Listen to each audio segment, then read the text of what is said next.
जय हिंद साथियों, आपके अपने यूट्यूब चैनल में आप सभी को तहे दिल से स्वागत करता हूं। साथियों, अगर आप मेरे यूट्यूब चैनल पर नए हो तो वीडियो को लाइक शेयर सब्सक्राइब करना ना भूलें। शुरू से अंत तक वीडियो में बने रहें साथियों कि आपको सभी प्रश्न याद हो जाए। साथियों, अगर आप किसी भी एग्ज़ाम की तैयारी कर रहे हैं तो ये वीडियो आपके लिए अति महत्वपूर्ण होने वाली है। तो साथियों, क्वेश्चन को एक एक करके नोट डाउन करते चलिए कि ताकि आपको एग्ज़ाम के लिए हेल्थी फुल रहे। तो साथियों, प्रश्न नंबर स्टार्ट करते हैं। प्रश्न नंबर है आपका, चिपको आंदोलन का संबंध किससे है। साथियों, चिपको आंदोलन का संबंध किससे है? तो साथियों, आपका राइट आंसर हो जाएगा option number A. Option number A है आपका वन संरक्षण। Option number A. साथियों, प्रश्न नंबर अगला देखते हैं। प्रश्न नंबर अगला है आपका, घना पश्चिम बिहार किस राज्य में स्थित है। साथियों, घना पश्चिम बिहार किस राज्य में स्थित है? तो साथियों, आपका राइट आंसर हो जाएगा option number B. Option number B है आपका राजस्थान। साथियों, मेरी वीडियो को लाइक शेयर और सब्सक्राइब जरूर कर लीजिए। प्रश्न नंबर अगला देखते हैं। प्रश्न नंबर अगला है आपका, अर्थशास्त्र का जनक किसे कहा जाता है। साथियों, अर्थशास्त्र का जनक किसे कहा जाता है? तो साथियों, आपका राइट आंसर हो जाएगा option number D. Option number D है आपका Adam Smith. Option number D Adam Smith. अर्थशास्त्र का जनक एडम स्मिथ को कहा जाता है। साथियों, प्रश्न नंबर अगला देखते हैं। प्रश्न नंबर अगला है आपका, संगम साहित्य की रचना किस भाषा में की गई है। साथियों, संगम साहित्य की रचना किस भाषा में की गई है? तो साथियों, आपका राइट आंसर हो जाएगा option number C. Option number C है आपका तमिल। संगम साहित्य तमिल भाषा में रचना की गई है। साथियों, प्रश्न नंबर अगला देखते हैं। प्रश्न नंबर अगला है आपका, मनुष्य ने सर्वप्रथम किस धातु का प्रयोग किया था।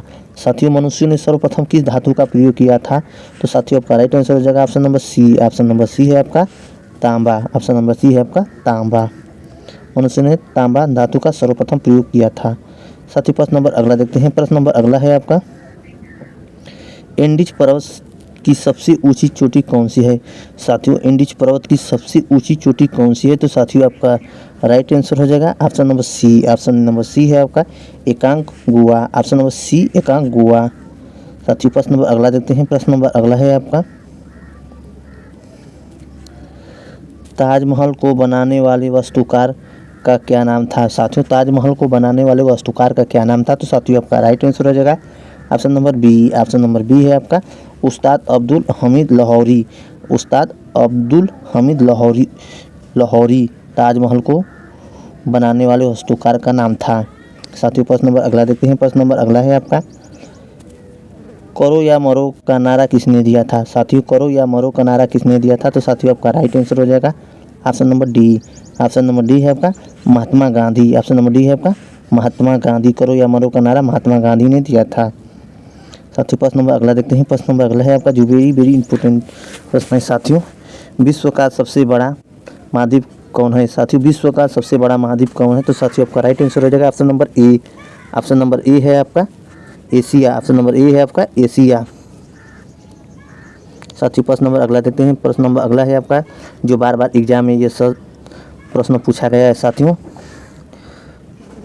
भारत के स्वतंत्रता प्राप्ति के समय ब्रिटेन का प्रधानमंत्री कौन था। साथियों, भारत के स्वतंत्रता प्राप्त के समय ब्रिटेन का प्रधानमंत्री कौन था? तो साथियों, आपका राइट आंसर हो जाएगा option number A. Option number A है आपका Clement Attlee. Option number A. साथियों, प्रश्न नंबर अगला देखते हैं। प्रश्न नंबर अगला है आपका, जमशेदपुर किस नदी के तट पर स्थित है। साथियों, जमशेदपुर किस नदी के तट पर स्थित है? तो साथियों, आपका राइट आंसर हो जाएगा option number A. Option number A है आपका स्वर्ण रेखा। ऑप्शन नंबर ए है आपका स्वर्ण रेखा नदी तट पर।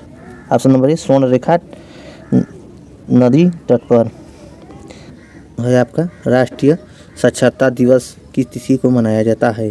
साथियों, राष्ट्रीय साक्षरता दिवस किस तिथि को मनाया जाता है? साथियों, ये वेरी इंपॉर्टेंट प्रश्न है साथियों, जो बार बार एग्जाम में पूछा गया प्रश्न है। तो साथियों, आपका राइट आंसर हो जाएगा option number C. Option number C है आपका 8 सितंबर को साक्षरता दिवस मनाया जाता है।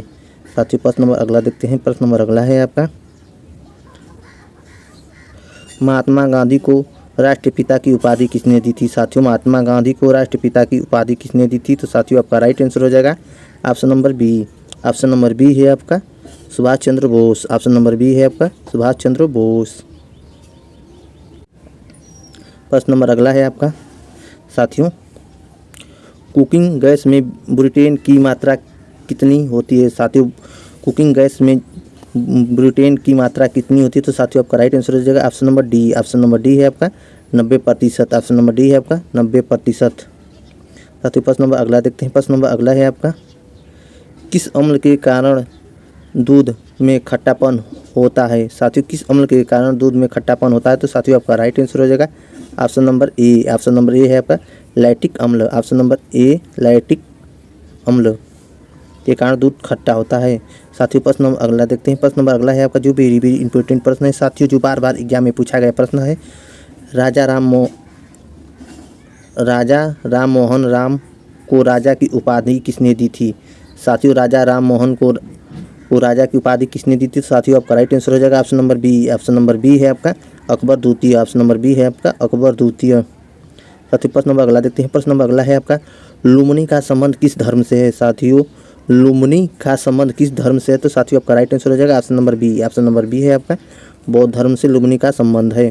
साथियों प्रश्न नंबर अगला देखते हैं। प्रश्न नंबर अगला है आपका, भारत में अंग्रेजी शिक्षा का जन्मदाता किसे कहा जाता है। साथियों भारत में अंग्रेजी शिक्षा का जन्मदाता किसे कहा जाता है, तो साथियों आपका राइट आंसर हो जाएगा option number A. Option number A है आपका Lord Macaulay. Option number A है आपका लॉर्ड मैकाले। अंग्रेजी शिक्षा का जन्मदाता लॉर्ड मैकाले को कहा जाता है। साथियों प्रश्न नंबर अगला देखते हैं जो वेरी वेरी इंपॉर्टेंट प्रश्न है साथियों, RBI के प्रथम भारतीय गवर्नर कौन थे। साथियों RBI के प्रथम भारतीय गवर्नर कौन थे, तो साथियों आपका राइट आंसर हो जाएगा option number A. Option number A है आपका CD देशमुख। ऑप्शन नंबर ए CD देशमुख। साथियों प्रश्न नंबर अगला देखते हैं। प्रश्न नंबर अगला है आपका, गुरुदेव की उपाधि किसने प्रदान की थी। साथियों गुरुदेव की उपाधि किसने प्रदान की थी, तो साथियों आपका राइट आंसर हो जाएगा option number C. Option number C है आपका Rabindranath Tagore. Option number C है आपका रविंद्रनाथ टैगोर। गुरु की उपाधि रविंद्रनाथ टैगोर ने प्रदान की थी। साथियों प्रश्न नंबर अगला देखते हैं। प्रश्न नंबर अगला है आपका, सबसे अधिक उपजाऊ मिट्टी कौन सी है। साथियों सबसे अधिक उपजाऊ मिट्टी कौन सी है, तो साथियों आपका राइट आंसर हो जाएगा option number D. Option number D है आपका जलोढ़ मिट्टी। ऑप्शन नंबर डी जलोढ़ मिट्टी। साथियों प्रश्न नंबर अगला देखते हैं। प्रश्न नंबर अगला है आपका, कोलकाता नगर की स्थापना किसने की थी। साथियों कोलकाता नगर की स्थापना किसने की थी, तो साथियों आपका राइट आंसर हो जाएगा option number A. Option number A है आपका Job Charnock. Option number A.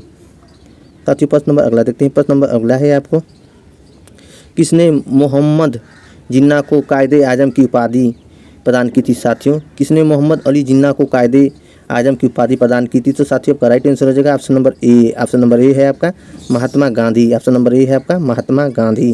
साथियों प्रश्न नंबर अगला देखते हैं। प्रश्न नंबर अगला है आपका, पानी का सर्वाधिक घनत्व किस ताप पर होता है। साथियों पानी का सर्वाधिक घनत्व किस ताप पे होता है, तो साथियों आपका राइट आंसर हो जाएगा option number B. Option number B है आपका 4 सेल्सियस। ऑप्शन नंबर बी है आपका 4 सेल्सियस। साथियों प्रश्न नंबर अगला देखते हैं। प्रश्न नंबर अगला है आपका, शरीर की सबसे लंबी कोशिका कौन सी है। साथियों शरीर की सबसे लंबी कोशिका कौन सी है, तो साथियों आपका राइट आंसर हो जाएगा option number A. Option number A है आपका तंत्रिका तंत्र। Option number A. साथियों प्रश्न नंबर अगला देखते हैं। प्रश्न नंबर अगला है आपका, शहद में मुख्य रूप से क्या पाया जाता है। साथियों शहद में मुख्य रूप से क्या पाया जाता है, तो साथियों इस क्वेश्चन का जवाब कमेंट बॉक्स में दीजिए। वीडियो अच्छी लगी तो वीडियो को लाइक शेयर सब्सक्राइब करना ना भूलें। धन्यवाद।